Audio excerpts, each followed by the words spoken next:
Today on Locked On Red Wings, breaking down the acquisition of Shayne Gostisbehere.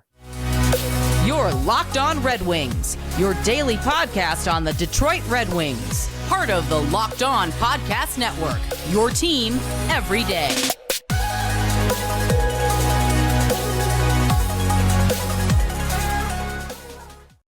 Welcome back to the Locked On Red Wings podcast. We are your hosts, Brian Fisher and Scotty Bentley. I'm a podcast producer for the Daily JAWWJ News Radio podcast, while Scotty's a host over at Locked On Tigers, as well as a freelance journalist for the Detroit News. And on today's episode, guys, we're going to be breaking down the acquisition of Shayne Gostisbehere, as you just heard me say in the cold open, but a couple other news and notes we should probably just power through, I think, before we get to the bulk of the meat of the episode, Scotty. Yeah. First of all, there's some Alex DeBrincat news. I don't know if you want to just. I guess let me rephrase. There's not Alex DeBrincat news, right? Which is the Alex DeBrincat news. Yeah. At this point, it's. I just want it to end. I just want it to stop. I am slowly.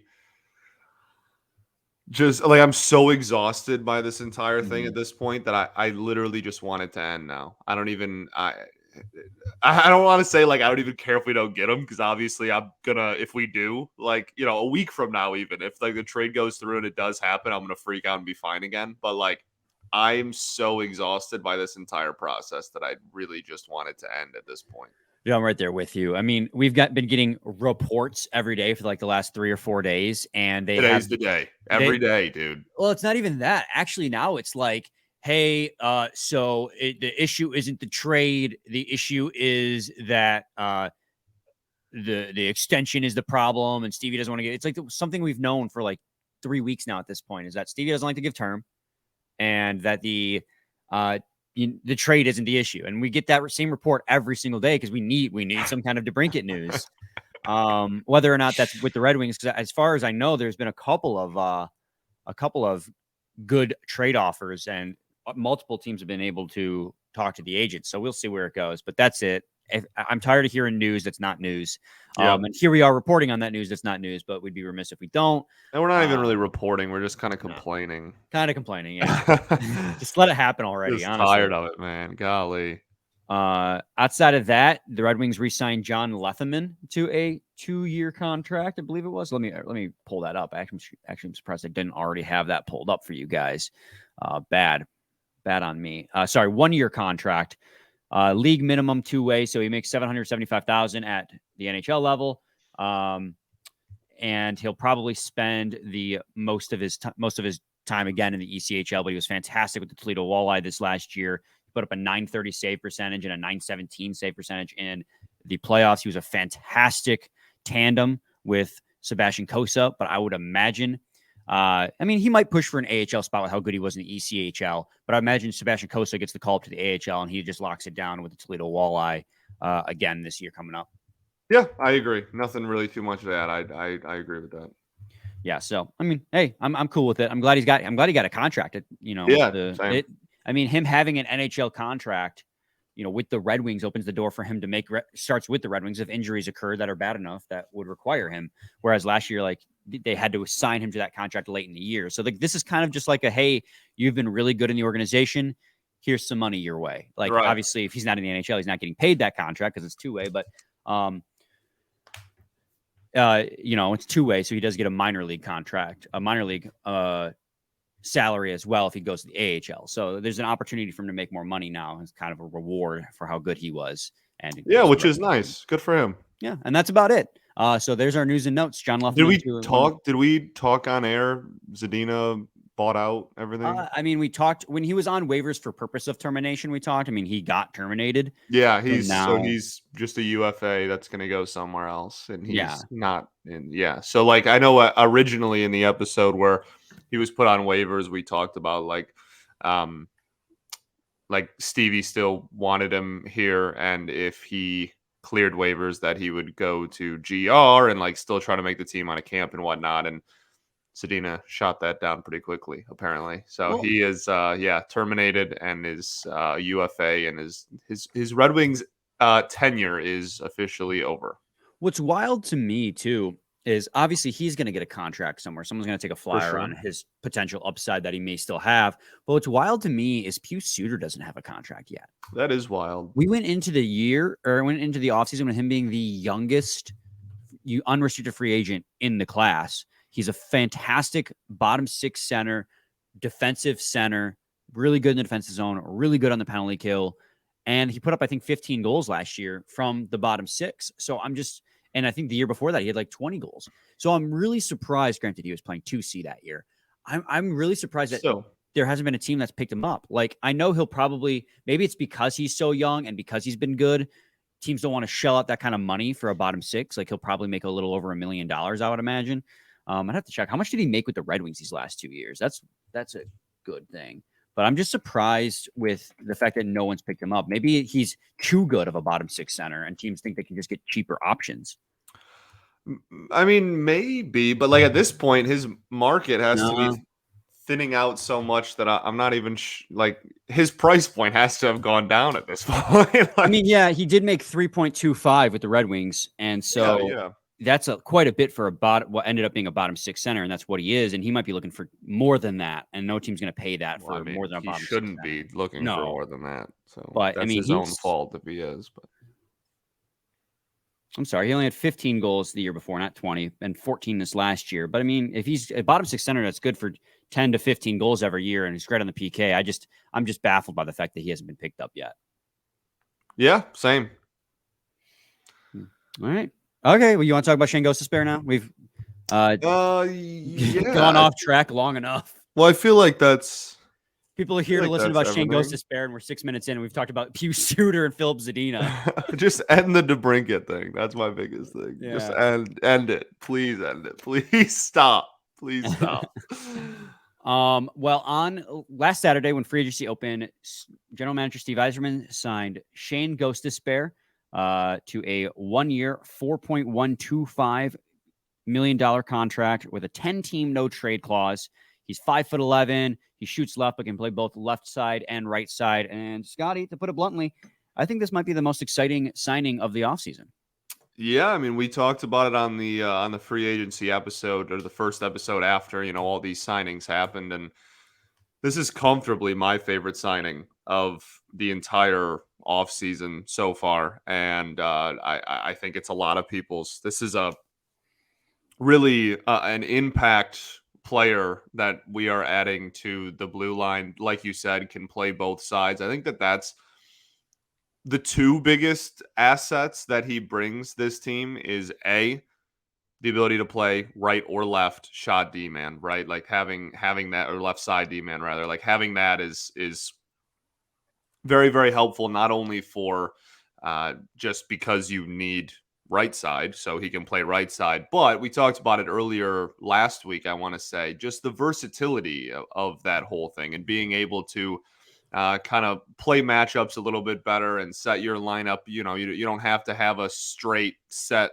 like six every single night. You can kind of mix and match depending on opponent and health and all that kind of stuff. So that's really nice. He gives you an extra leg of versatility. But the other one that's pretty clear is like the fact that this dude is going to push, if he stays healthy, hopefully he's going to push 15 goals is pretty wild on the blue line. I mean, that would have been, I believe, your 7th highest goal scorer last year. Like if he ended last season with 13 goals scored, and I believe that would have put him at, he would have been 7th on the team in goals as a defenseman. So you know what I mean? Like that's, and he's a solid defender too. We'll talk about that.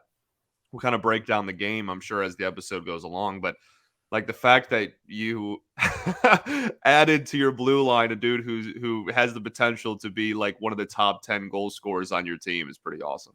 Yeah, for sure. I'm really happy with this acquisition, and I'll add on to the reasons why I love it, which is pretty much going to be echoing a lot of your sentiments. But first, I want to talk to the people today about FanDuel. Take your first swing at betting MLB on FanDuel and get 10 times your first bet amount in bonus bets up to $200. That's right. Just bet $20 and you'll land $200 in bonus bets, win or lose. That's $200 you can spend betting everything from the money line to the over-under to who you think is going to hit that first home run. all on an app that's safe, secure, and super easy to use. Plus, when you win, you can get paid instantly. There's no better place to bet on MLB than FanDuel, America's #1 sportsbook. So sign up today and use FanDuel.com/lockedon to get up to $200 in bonus bets. That's FanDuel.com/lockedon. FanDuel, official sports partner of Major League Baseball.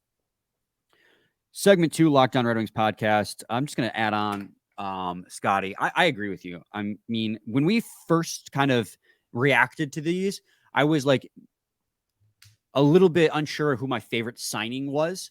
And I wrongly claimed that Gostisbehere was a reclamation project on my like first knee-jerk reaction. And the more I have spent time like looking into Gostisbehere and what he's done since his early troubles in his career, like the more I'm like, oh yeah, like he's turned himself into like a everyday like solid offensive defenseman, and he's going to provide a lot to this team. And we've talked about it. I mean, as a whole, this team's defensive core just got so much better this offseason with the acquisition. I know it's controversial, but Hall is better than Osterley and Haig would have been. Gostisbehere is obviously an upgrade. And you got Sherratt, and you got Mata, you got Seider, you got Woolman. You have the opportunity for Edvinsson to push and compete for an NHL NHL spot on the roster as well. Like you have a solid D-core now, and Gostisbehere provides, offense that you're really only getting from guys like Moritz Seider, who doesn't score a lot of goals, but accumulates a lot of assists. Again, he had over 40 assists this last year. I think he had 50, or not 40 assists, 40 points. At 50 his rookie season. Jake Woolman can obviously provide a lot of offensive upside, but Gostisbehere can bring that as well, because you need more than one guy who's going to be capable of driving offense on your team. And Gostisbehere is that guy. He's going to play top 4 minutes, I think. He's going to be on your second pair, and he's going to be on your power play, be that power play 1 or power play 2. I imagine he'd probably be your power play 1 defenseman. Because that's where he thrives. His strengths are driving offense. He is at his peak in the offensive zone. Defensively, he gets beat a little bit off the rush on the outside a little bit, but he's an offensive defenseman first and foremost. But he's not bad defensively. I'm not trying to say that, but he's definitely just more offensive oriented. I mean, and the other thing too that is really good about this trade, Scotty, though, is the fact that it's a 1-year contract. So you get to the trade deadline, and now you're looking at a situation where if the Red Wings are out of it, you could easily flip him at the deadline for assets, just like the Coyotes did this past year, traded him to Carolina. If you're in the hunt, you can keep him. Like, there's no downside to keeping Shayne Gostisbehere. A 1-year, $4 million contract means nothing when you can easily ship him out for assets at the trade deadline, depending on where this team's at. Like, there's just, I honestly struggle to see any actual downside to this contract. I think it's just all win. I think this is a great contract for defensive depth, for providing more offense, and for the potential of trade deadline maneuvers. Yeah, it's all reward without any of the risk, because like even if he, like, let's just say he falls on his face, he starts a decline randomly, and he's like a liability out there. Okay, well then it's a 1-year deal. You move him down in the lineup. You're not like hindering your cap long term by bringing him in. So you move him down, and then you try to flip him for a few assets. Obviously, they're not going to be that good if he's not playing that well at the deadline, and like you wash your hands and it's over. Or he's great and the team still isn't great, and so then, like you said, you flip him at the deadline. Or he's great and the team is making a push, and then you have a fantastic producer that has been doing well all year that's going to continue to kind of anchor down your second pair blue line in the second half of the season for a playoff push. Like, there really isn't, no matter what the scenario, there's nothing that's going to hurt you long term here. And like you said, 1-year deals, whatever. If he's awful, then it's a 1-year deal. It's not like you're you're ruining your cap situation for the future. It comes off the books at the end of the season, no matter what, and the cap's going to go up anyway. So like it's really just a win-win-win for everybody, including him. He gets kind of a prove-it year on a young up-and-coming team that's trying to make a playoff push. If he has a really good season, he's going to get a bag next summer. A bag. He's going to get big time paid next summer if he has a good year. So, I think it really just makes sense for everybody. And for a guy who at the beginning of his career had some ups and downs, he had a really, really good like first full season with Philly. And the next couple of years kind of had down years, but Philly was kind of in turmoil during that era. Oh, when haven't they been in turmoil? Right. Yeah, for sure. And then like he kind of came out of the other side, like still doing pretty decently. He goes to Arizona on kind of like a prove it ish type of thing as well. Does pretty well, but like Arizona is awful. So like it's weird. And then he goes to Carolina, and in the second half of last season with the Canes, he was unbelievable. Like Even with Arizona, he was good. yeah, oh yeah. I'm just saying, like, I mean, that was a good team, like playoff minutes and everything, and he was absolutely phenomenal. His numbers for Carolina in the 23-24 games he played with them are honestly otherworldly. I mean, he put up a total of 41 points this last year. The season before that, with a bad Coyotes team, he had 51 points in a full 82 games played. Like, yeah, minus 23, but that was the Coyotes. Like, you can't really blame him for that. I mean, he's been a consistently like 40 to 50 points from a defenseman from the back end is phenomenal. And now you're going to get that from Seider and Gostisbehere. Like, how many more goals is that going to add to the Detroit Red Wings from the back end? Like, how many will they lead to? Not necessarily score themselves, but help contribute to. Like, this acquisition is huge. And just like, again, like just like box score watching, like just looking on paper, the Red Wings only had 2 players at over 50 points last year. Like, again, he would have been like, Andrew Kopp was 5th with 42 points. He had 1 less point than the guy who was 5th on the team in points. The guy who's like 2C. Right. So you're talking about adding a defenseman who has the potential to be like, again, a like 6 to 8 range in point production this season, and he's not even going to be on your top line. We'll also talk about too, like the fact that he's going to take the pressure off guys like Moritz Seider and Jake Wollman to do all the producing. Like Shayne Gostisbehere this last year played top line minutes according to Evolving Hockey. Like, I mean, he played 1,271 even strength minutes total, and the bulk majority of those came between like 16 and 18 to 20 minutes. And that's like top line minutes for a lot of defensemen, depending on, you know, what organization you're playing with. Like, there was a lot on his shoulders and he stepped up. So on the Red Wings, he's going to have a lesser role. And so he's not going to be playing against the best of the best that the opponent has to offer. And so he's going to have more freedom to do what he wants. Right. And he's taking the pressure off of Moritz Seider by also providing some of that offensive upside. I mean, it's not going to be on just Seider and Wollman to produce goals and assists anymore. Like, now that's like what we're talking about. Like, it's just a deeper team. Everyone can share the workload and make each other better. It's just such a great thing to see.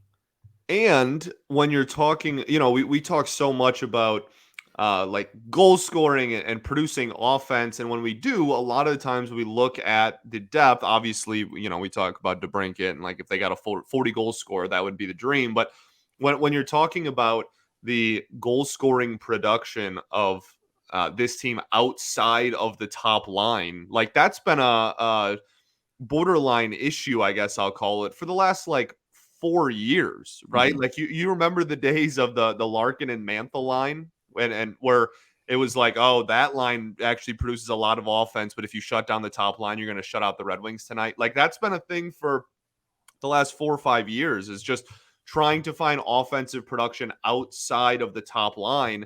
And obviously him being second pairing D-man, he's going to get a lot of minutes with the middle 6 on this team. So it's a way to add offense to your depth forwards without even signing a forward. It's really is just a perfect fit for everybody.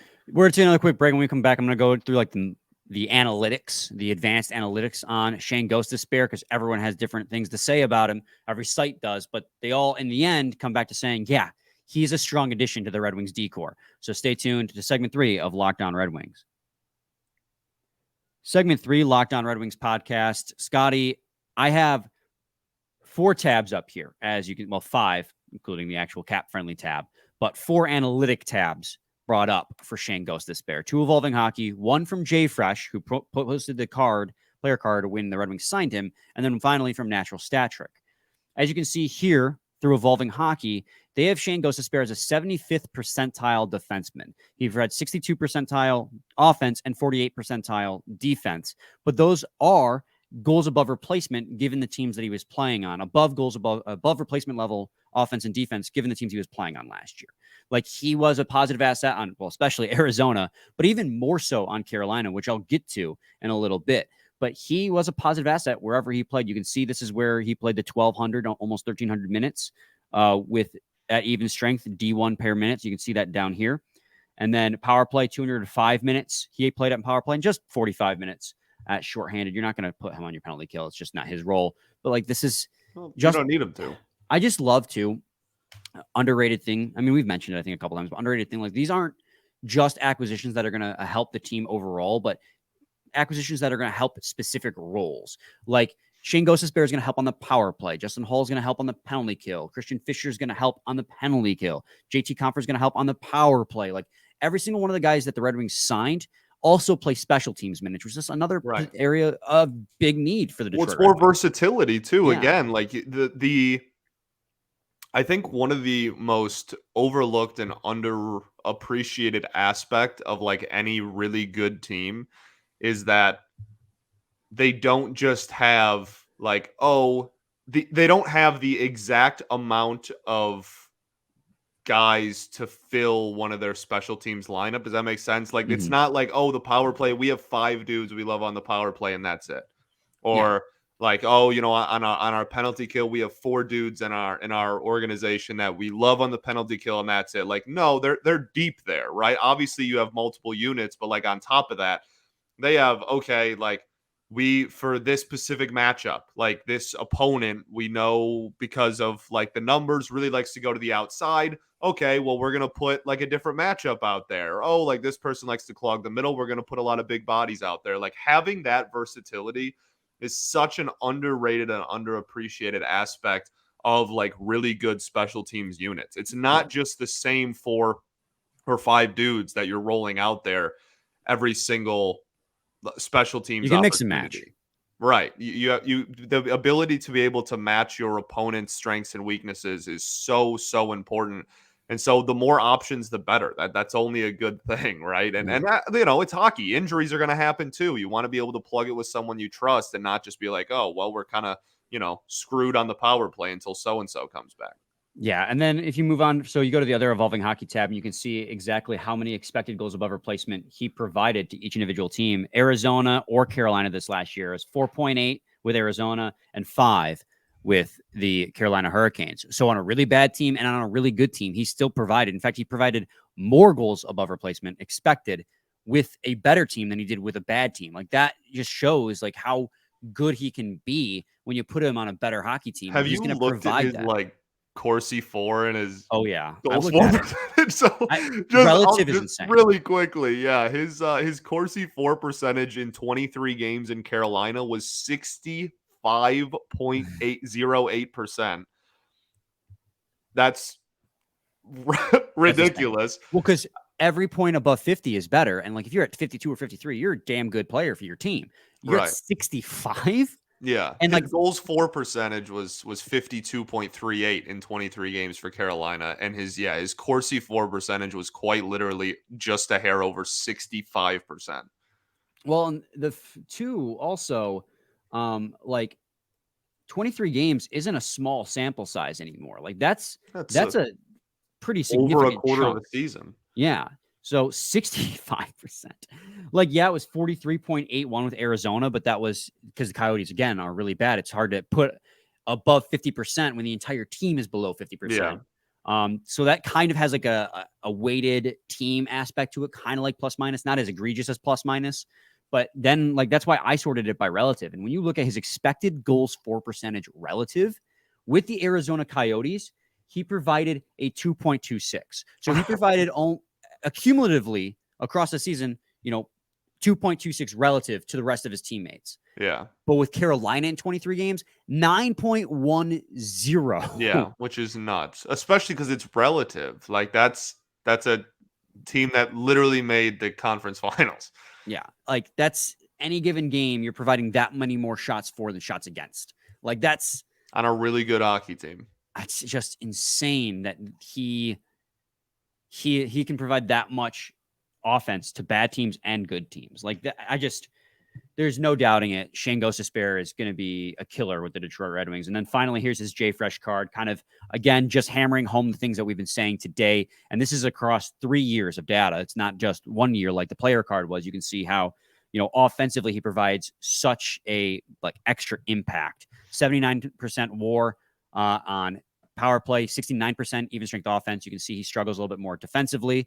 But, 99% finishing. 98% penalties. Yeah, which is a good thing. You want that to be blue. It means he Yeah. draws penalties but doesn't take a lot of penalties, which you would have seen on the player card as well, that Evolving Hockey posted, that he's good at drawing it but not taking. Just crazy, man. I love it. Every single day I think about the signing and a smile runs across my face. I'm just so happy. Well, and if you look at his even strength offense versus defense timeline that Jay Fresh has here on Twitter, you can see that his defense did take a huge leap in the positive direction this past year. Like, he shored up his defensive game as well. While it was really low the last couple of years, this past year, it was, between 50 and 75%. Now, it's a 3-year rolling average, so it still comes out to 32%. But the year before that, he was below 25. So this past year, without losing that much offense, he really had a huge uptick in his defense as well. And then his overall WAR this past year, his projected WAR percentile is 84%. Like, that's a top 16% defenseman that the Red Wings are getting. And he's going to play second pair minutes for you. He's not going to be forced to play like top pair minutes. He's just going to, not to beat a dead horse, but he's going to be great. He is. I'm super pumped, man. I think the only other really conversation is just, and we talked about it a little bit already last week, but where he consistently falls in the lineup card. I think second pair. Yeah, second pair right side at that, right? Probably I think that he's the slam dunk candidate for that on most nights. You're either having Sherrod or Hall as your second pair left side. I've seen some people project Gostisbehere to be your third pair, but I think that's a misuse of his abilities. You got to get. I don't think they brought him in on over $4 million to go play third pair either. Yeah, I think you put probably. I could see an argument for Mata too, but do you really want Sherrod and Hall to be your third pair together? I don't think that they would mesh well together, Sherrod and Hall. I think you probably try and break them up. No, I think it's Hall. Currently, I have Wallman, Sider, Hall, Ghost, and then Mata, Sherrod. Yeah, I think that's how it's going to go. And then Lindstrom being your 7th. And then Lindstrom is 7. Yeah. All right. It's not bad. Can we also talk about the fact Steve Yzerman collects Calder finalists like he's collecting Infinity Stones? You got now Shayne Gostisbehere, Dominic Kubalik, Pius Suter, Alex Nedeljkovic. Ned's not here anymore. Yeah, they're a Suter, but he loves taking flyers on guys who were Calder finalists. Yeah, just loves it. Big fan. So I just thought that was a funny anecdote because he was the Calder finalist in 15, 16, something like that. Yeah, it's like what what Troy Weaver does with 5-star high school recruits. Like, every single Piston, the Pistons were the worst team in the NBA last year, but all the dudes on the team were 5-star high school recruits. It's like the same thing. It doesn't matter if we're gonna win or lose. We're gonna get our Calder finalists. He's gonna hit it eventually. Let's see who did win the Calder that year. Was I right? Was that it was the Panarin year. I remember a lot of people were upset that year because Panarin was 24 and had played professional hockey in Russia. So everyone was like, he doesn't. Little did they know that a few years later, they'd have a 35-year-old in the running for the Calder. Right. But at least he didn't win. Dude, that Michael Bunting, he was 26 last year? Yeah, he was old. That was ridiculous.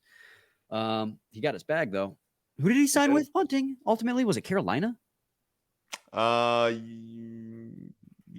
I'm looking up right now.